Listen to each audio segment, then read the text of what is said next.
Assalamualaikum warahmatullahi wabarakatuh. Alhamdulillahirrabbilalamin. Wassalatu wassalamu ala asrafil anbiya'i wal mursalin wa ala alihi wa sahbihi ajmain amma ba'du.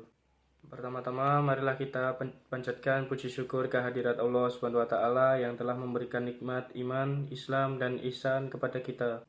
Salawat serta salam semoga selalu tercurahkan kepada junjungan kita Nabi Muhammad sallallahu alaihi wasallam.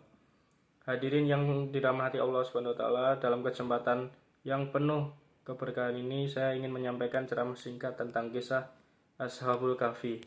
Ashabul Kahfi yang menceritakan 7 orang pemuda dan 1 ekor anjing yang terjebak di dalam gua selama 309 tahun yang ingin melarikan diri dari raja yang kejam. Kisah ini terjadi di negeri Ephasus. Saat itu negeri tersebut dipimpin oleh Raja Dakianus, seorang penyembah berhala yang kejam. Raja Dakianus memerintahkan rakyatnya agar mengikuti kepercayaannya dalam menyembah berhala. Jika menentang, maka akan menerima hukuman yang berat. Kelompok pemuda itu beriman kepada Allah dengan iman dan akidah yang kuat, tak tergoyahkan meskipun negara tersebut memiliki raja yang zalim. Raja Dakianus mendengar tentang sekelompok pemuda yang tidak mengikuti kepercayaannya, maka dia pun langsung bertindak dari cara halus sampai kasar. Dan 7 orang pemuda dan 1 ekor anjing tersebut mengetahui bahwa Raja Dakianus akan mengerahkan semua prajuritnya untuk mengejar mereka.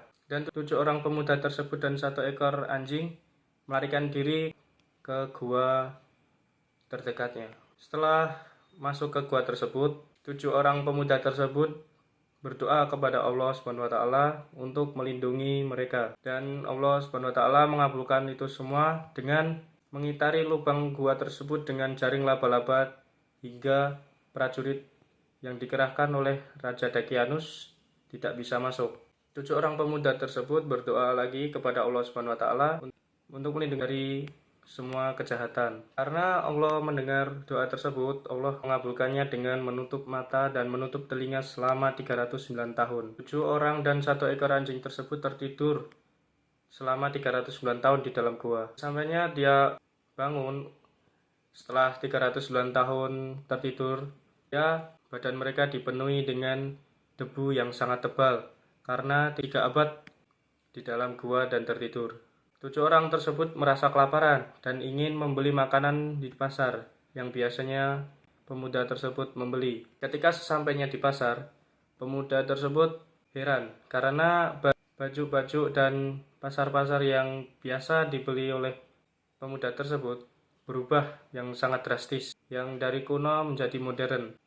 Dan pemuda tersebut tetap membelinya ke warung roti. Sampainya di warung roti, penjual tersebut juga terheran karena baju yang digunakan pemuda tersebut masih kuno, yang dimana baju tersebut yang digunakan 3 abad yang lalu. Saat membayar, uang yang digunakan oleh pemuda tersebut juga kuno, yang terdapat pada 3 abad yang lalu. Sampainya penjual tersebut tidak mau menerima, juga terheran-heran. Kembalinya ke gua untuk memastikan semua ini, kenapa semua bisa terheran-heran kepada kita yang biasanya kita beli di situ.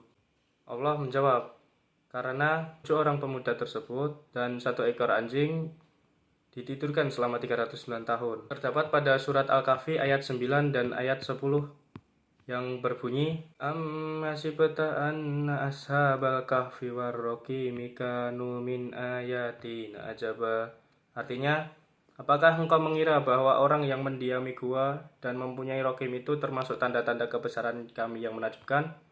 Dan ayat 10 yang berbunyi, It awal fityadu ilal kahfi faqalu rabbana atina min ladunka rahmatan wa hayyi' lana min amrina rasyada. Yang artinya, ingatlah ketika pemuda itu berlindung ke dalam gua, lalu mereka berdoa, Ya Tuhan kami, berikanlah rahmat kepada kami dari sisimu dan sempurnakanlah petunjuk yang lurus bagi kami yang dalam urusan kami. Quran Surat Al-Kahfi ayat 10. Dari kisah Ashabul Kahfi tersebut, kita dapat menyimpulkan bahwa sesulit apapun masalah kita dan seberat apapun masalah kita harus tetap berdoa kepada Allah untuk mencari perlindungan. Banyak sekali hikmah yang bisa kita ambil dari kisah Ashabul Kahfi ini. Rupanya sampai di sini ceramah singkat yang bisa saya sampaikan mengenai kisah Ashabul Kahfi. Mohon maaf apabila ada kesalahan dan kekurangan yang kurang berkenan. Wabillahi taufiq wal hidayah. Assalamualaikum warahmatullahi wabarakatuh.